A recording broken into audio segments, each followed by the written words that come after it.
근로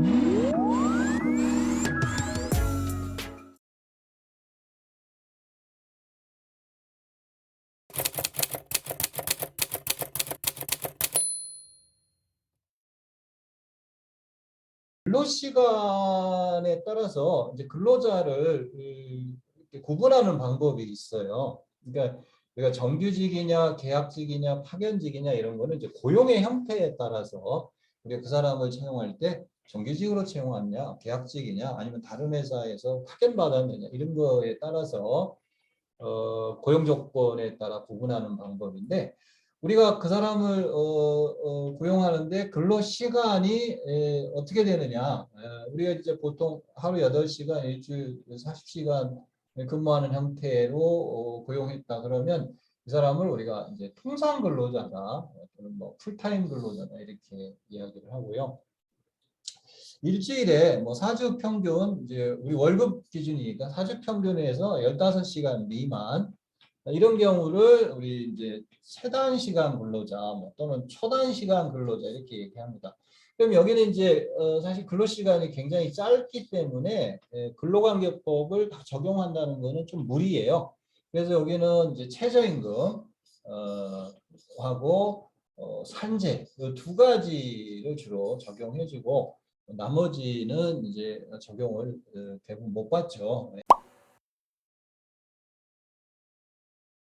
네, 그래서 이런 이제 근로 시간에 따라서 근로기준법 적용이 좀 달라지는 거죠. 네. 그러면 이제 요 중간에 있는 사람이죠. 일주일에 40시간보다는 작고 15시간보다는 큰. 그러면 이제 예를 들어서 20시간을 일한다.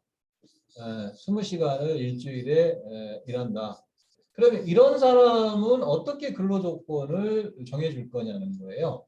그래서 우리 그 노동법에는 그 비례성 원칙이라는 게 있어요. 그래서 그런 약자 보호의 성격을 갖지 않습니까? 그렇기 때문에 우리 이제 그 근로기준법 18조에 이런 그 단시간 근로자, 통상 근로자와 보다 근로 시간이 짧은 그런 단시간 근로자의 모든 근로 조건은 기율에 근거해서 결정해라 이렇게 돼 있거든요. 예, 그래서 우리가 이제 이런 그 단시간 근로자들에 대해서 근로기준법을 이제 비례성 원칙으로 적용한다 이렇게 이해를 하시면 될 것 같아요. 그러면 자 예를 한번 들어볼까요?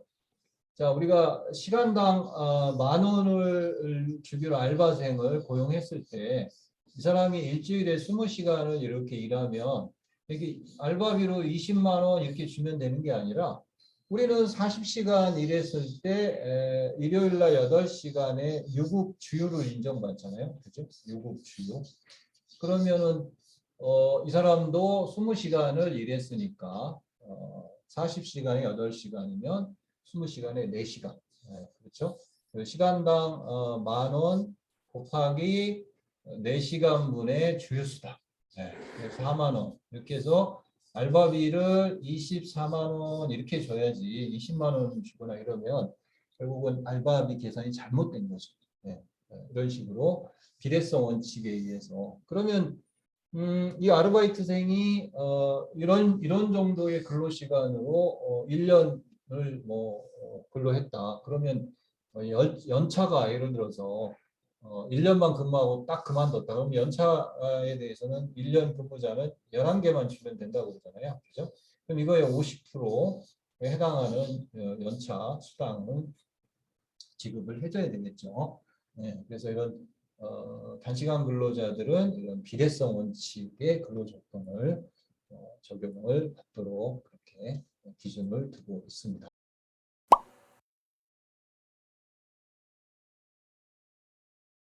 자, 최근에 이제 그 대법원 판례에서 이 주휴수당이라는 게 이렇게 일주일을 근무를 하고 다음 주에 근무가 예정되어 있지 않다면 아르바이트생한테 주휴수당을 주지 않아도 된다. 이게 이제 노동부의 기본 입장이었는데 대법원에서 그거를 이렇게 일주일을 딱 근무한 사람이라면 이미 얘가 5일만 이렇게 일주일 근무하기로 약정을 하고 5일 근무를 했다면 당연히 이 주휴수당을 받을 권리가 있다는 거예요. 다음 주에 근로가 예정되어 있지 않더라도.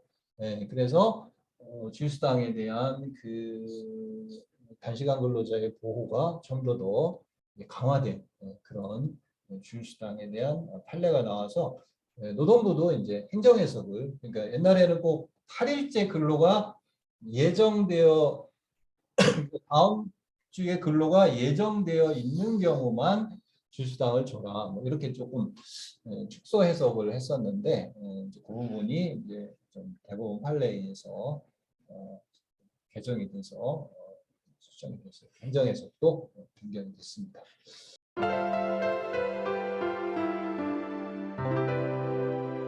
자, 우리 아르바이트생들과의 관계에서요. 사실은 이제 그 아르바이트생들을 채용했다가 이 청년 유니온 노조라고 하는 이런 부분으로부터 상당히 그 받았던 그런 기업들이 꽤 많아요. 이 청년 유니온 노조가 사실 제가 보면 금속 노조 다음으로 센 노조라고 생각이 듭니다. 그래서 이 전국 단위의 노조가 만들어져 있고 누구나 아르바이트생이면 가입비가 아마 9,160원일 거예요.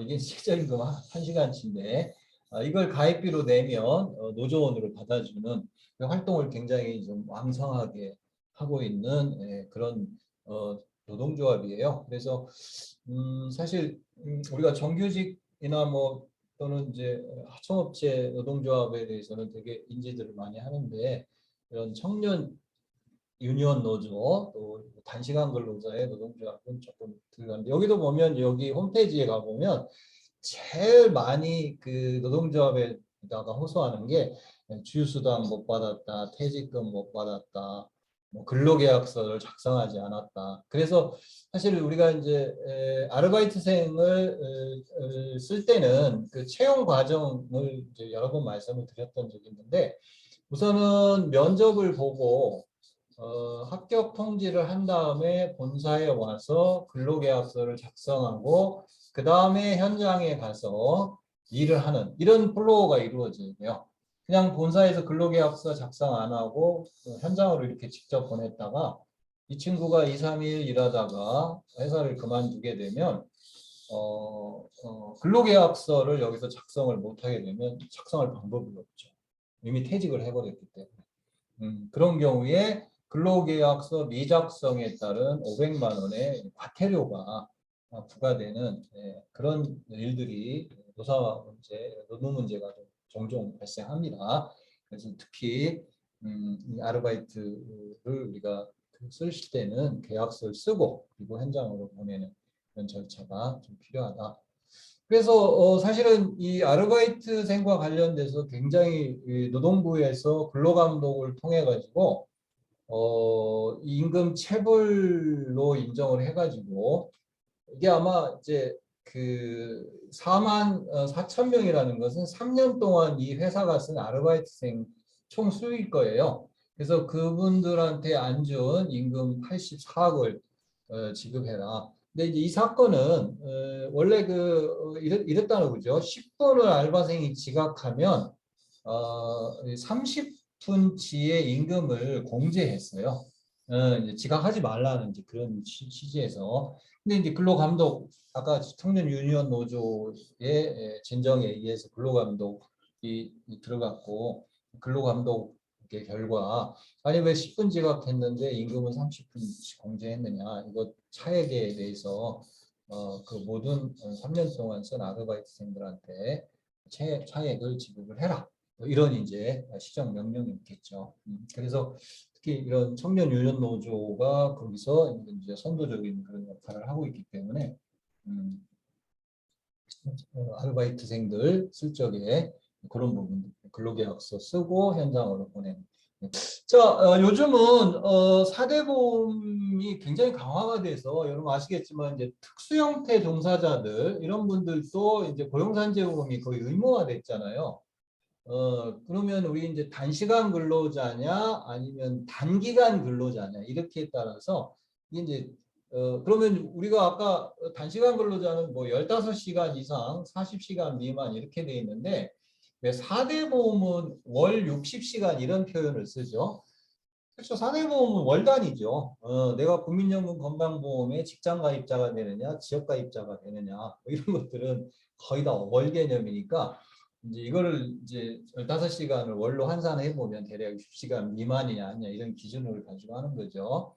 그다음에 이제 기간을 3개월 이상 했느냐, 1개월 미만 했느냐, 뭐 이렇게 해가지고 그래서 60시간 미만이면 아까 이제 산재보험에만 가입 해당이 되고요. 또 3개월 이렇게 이상 하게 되면 이제 이런 사람은 고용보험하고 산재보험도 이제 가입되고 본인이 이제 국민연금 같은 경우 뭐 원하면 이제 가입할 수 있고 이런 기준들이 이제 달라지게 되죠. 특히 우리가 이제 조금 뭐라 그럴까요? 뭐 혼돈해서 하는 경우가 일용 근로자와 단시간 근로자, 그러니까 알바생은 이걸 구분을 해야 되는 거죠. 일용은 하루만 써도 고용산재보험의 의무 가입이에요.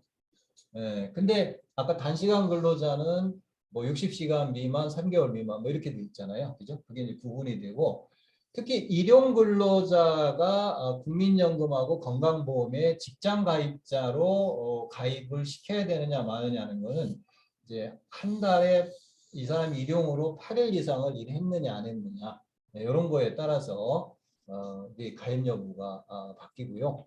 아까 같이 제가 특수형태 종사자들 같은 경우도 이제 고용산재보험의 의무가입이라고 그랬잖아요. 그러면 특수형태 종사자들은 산재보험은 전국 고시단가를 기준으로 해서 보험료를 공제하게 되고요.